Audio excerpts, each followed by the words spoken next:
Hi, welcome to Quirky Queen's Journals. My name's Kirsten. So, I started off thinking I'm going to do a tidy up and I'm going to go through all my papers and just sort of make them into more manageable sizes, cut off the white edges, etc. And then I started making little collages with them.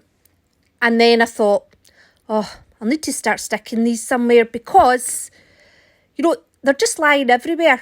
And so I got out an A5 notepad that it is stronger than photocopier paper. It's 130 GSM. And I thought, I'm just going to put them on there. So I started off sort of presenting them page by page. And then I started filling in the gaps with wee bits I'd cut out.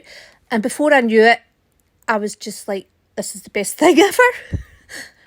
So now I'm addicted and I'm worried I'm going to run out of paper. So these started life as scraps, basically. They've been sitting in the drawers for a long time, just getting added to. They're bits that I've not used. And this is my most favourite journal that I've ever made.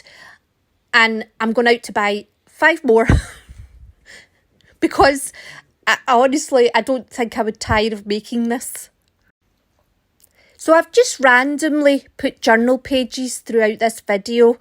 When I was cutting up the papers, the scrap papers that are about 95% Gelli prints. So these are unique monoprints. I did try to cut them up with composition in mind. Now you can see the one in the top left hand side there. I really like that composition. And as a whole, it wasn't attention grabbing, but I think that using these is almost like thumbnails for composition. Not all of them, like that one there's just very much a lot of pattern and there's not even enough to call it a meandering composition. But I was trying to cut them up with composition in mind. So this has actually been quite a good learning curve to try and think about interesting parts of the artwork that I've already made. Like that there, I cut that so that the sort of bottom third had that white square and the top third was the rest of it. It's now covered up, we can't see it. Oh, but honestly, I can't recommend this enough. And I actually feel like all these papers that I've kept, I knew that they were valuable, I suppose. That they weren't just rubbish because I hadn't used them at the time. So even these ones, which, I mean, to me this looks like I've cleaned the Gelli plate with it, to be honest. That one has had a stencil somewhere along the lines. I'm not sure. So some of them are like mini pictures themselves, like the one I'd explained to you earlier. Some of them are like background pieces, to add to. And some of them, even the page itself that I'm making. So I do want to fill in the gaps. I could leave white space, but it just feels that's not the purpose of this journal. This journal is to... I love this one. See when I tore that off? Now that is a roll off of a brayer. But this has got a Rocky Mountain look to it. See when I cut this here? Oh, you'll see it. In fact, it's coming up in the journal. I think it's so powerful. And that is an end paper that I've rolled off on. And I've not done anything to it. So anyway, I was saying some of these are like backgrounds, some of these are like pictures themselves, and some of these are bits that I could use to collage onto other bits. So basically that is going to be the purpose of this journal. I'm treating it almost as if I'm making a book of my own art. And that's what I'm doing. And I can't recommend it enough. So although I'm not showing you every bit being worked on before it goes into the journal, I am showing you the sort of processes. So that first part there was the kind of, choosing the pieces, cutting them up for background or, as pictures on their own. And here what I'm doing is, I was actually watching Froil Art yesterday morning, and she was using interference paint, and she was recommending you use them on black, dark colours. So I have an iridescent pearlescent from Sennelier, which I am quite sure it is similar to the interference paint, although it doesn't have the range of colours that Froil Art's interference paints did. So what I'm doing here is I'm taking some of the pieces that are more like backgrounds, that are blander, and I'm adding to them to try and make them more interesting, to try and enhance the composition. They are Lindy's sprays that Mariah at PM Artist Studio uses, and she recommended them to me, and I really like them. I just need more colours because I basically have green, brown and black. So here what I've done is I sprayed on the Gelli plate, and I am trying to make shapes into the spray. And I have a very short period of time before the shape disperses, but it wasn't very successful. So I moved on from that. But some of the sheets that I put down as sort of to spray on top of, so I put whatever I'm spraying on top of this sheet of paper. Well, that sheet of paper ends up really fabulous. So this is just one of my handmade stencils, and that is my IKEA packaging that everybody loves. It makes almost like a netted fence. Some of these papers as well have, now I know they look like minions, they're not supposed to. I was trying some abstract sort of drawing unsuccessfully. But also I have a lot of pen line work in the pages as well that, once you cut it up, it just adds to it. I'm a big advocate of just having fun, making your art. Don't overly think about what's happening, because you can always paint over it, cut it up, turn it into something else, which is exactly what I'm doing right now with that very long tube. That is a paper towel tube, and I have the camera quite low down because I can put on, is that a wide angle lens they call it, where I can get more in the shot. So that paper roll tube is not as ginormous as it looks. So also as well, I like to put on the Gelli plate, I like to catch angles on the Gelli plate of sort of subtle colours. So these metallics, which I was inspired by Froil Art as well, because she loves a metallic, and I think they're quite subtle, and I like to get sort of angles on so that when the light hits it from different angles, although the picture itself hasn't changed, having that metallic on it just brings a different mood, I suppose, to some parts of it. It just all adds to it. It adds variety. It makes it more interesting to look at. Whereas if I'd covered the whole thing in that metallic paint, it just wouldn't have the same level of interest, I don't think. From an abstract point of view, obviously it depends on what look you're going for, but I just like anything that's flamboyant. So this piece here, I think on a bigger scale and with a different colour palette, it could have looked very interesting, and I think composition wise it was very strong. But on an art journal page with other pieces, it just brought it to life and made it more interesting to look at. So those wee pieces there were on that art journal page there. I did add more to it. But like I say, on its own, not the most interesting. But on the page, they just came to life.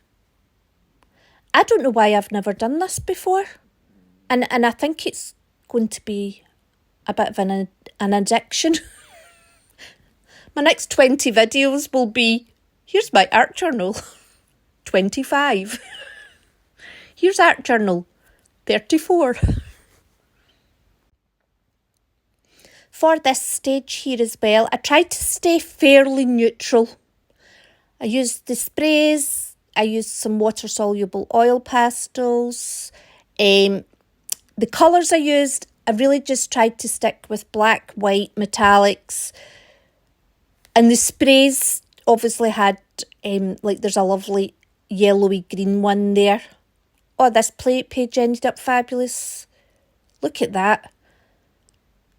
This is my favourite piece. This ended up my absolute favourite. It makes me think of Edward Munch's The Scream. Obviously, a much poorer version of it. Loved that. And that was just one of my abstract faces that I was doing.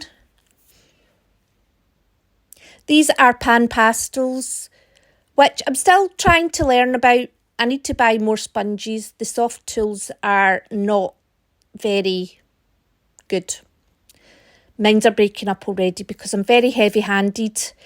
But I do like them. They're very pricey, very expensive, but I do think they are an investment because I think they will last. I wish I'd bought the grey ones rather than the painting ones because I think there's a lot of colours that I probably wouldn't use very much. Whereas I think if I'd bought the grey pan pastels, it would have helped me with my values that I do struggle with. And what I liked as well is see when you put on that next layer with the pan pastels, so you kind of double over itself. It definitely gives the illusion of movement and sort of floating in space, which I really liked. I also kept the stencil shapes quite neutral as well because obviously if you're putting a few pieces on a page, then you don't want them to be overly fighting with each other due to the complexities of them. So I'm putting on lots of layers, but I'm trying to keep the layers themselves quite simple, if that makes sense. Oh, isn't that fabulous? I will definitely do that one on a bigger scale. It will never turn out. I say this, but I like to start with no plan. I find I work best that way. However, maybe with experience, I would start planning more. Maybe that would start happening. Who knows? It's more fun to just do it intuitively. I love that one at the bottom with the red circles. It looked like red balloons floating by. Now, I do like Posca pens because I think adding in line work does make a difference because the Gelli prints are quite unstructured. There's a lot of blurriness in them. There's a lot of inconsistencies. So then adding in the pen work, I think, because that is so structured, it just adds more variety. That one, see with that black shape on that? I mean, I just think that looks amazing. And I cut it purposely to try and make it look like a more interesting composition. So I've been talking a lot about composition. Obviously, there's rules and guidelines around composition, of which most people will know. There's the rule of thirds, there's the golden ratio, which I do not understand at all. I have attempted to and then thought, I don't know what I'm doing. So, and then you have like your L shapes, your T shapes, etc. And I just try and work whenever I do anything, I just try and think about composition. And even though it's quite difficult and it feels like a chore, the more you do it, it comes to you more subconsciously, and you can look at what's there and decide. Your brain just kind of can work out what looks good, but you do have to put in the effort in the first place. And I worked hard on that because I felt like composition was the first thing that, well, if I can get the composition right about where things go, then everything else should fall into place. A bit like your house, when everything should have a place and it should be in it. Although the second part of that rule, I am not very good at. It's a constant mess on my art table, but I do have a place for everything. It's just never in it. And art rules are meant to be broken. They do say you should learn the rules, of which I'm not sure if I've learned all the rules or not. I have attempted to, and I have worked hard at trying to do it. But then they say you should be breaking them. But I think that comes with experience. But you do have to learn the basics first, I think, and try and understand them. And that is the one thing that I really, really wish I had an art education for, is so that I could have validation that what I'm doing is correct. But I like what I'm doing. It makes me happy. I like looking at it. It's the type of art that I like to look at. So I'm very happy doing what I'm doing. And I'm happy with where I'm at with it. I just want to keep learning more. So this is the next stage that I did. So I'm making some little collage pieces here. So I, that yellow kind of number 4 shape that's on that, I used a water-soluble oil pastel and then used a wet paintbrush on it just to blend it out a bit. So I am just trying to sort of bring that collage piece together with the sort of the base paper that it's on, so it doesn't just look like I've stuck it on. A wee bit of Posca pen blending there. I think that's the first time I've ever blended them. So that is the water-soluble oil pastel, a bit of water on it. I do like these. They cost me £12.50 on Amazon. And they're by Mungayo, who do a very good brand. They are a good brand for oil pastels. And when they're dry, they're like oil pastels, but you can wet them. So what I'm doing here with the Posca pen is I'm putting it down, but then I'm trying to distress it. I'm just using the pen lid. Any sharp edge will do. Trying to blend it here. I've struggled with blending. See, because I blended that white one, I got a wee bit carried away and thought, okay, I can do that any time now. And I really struggled.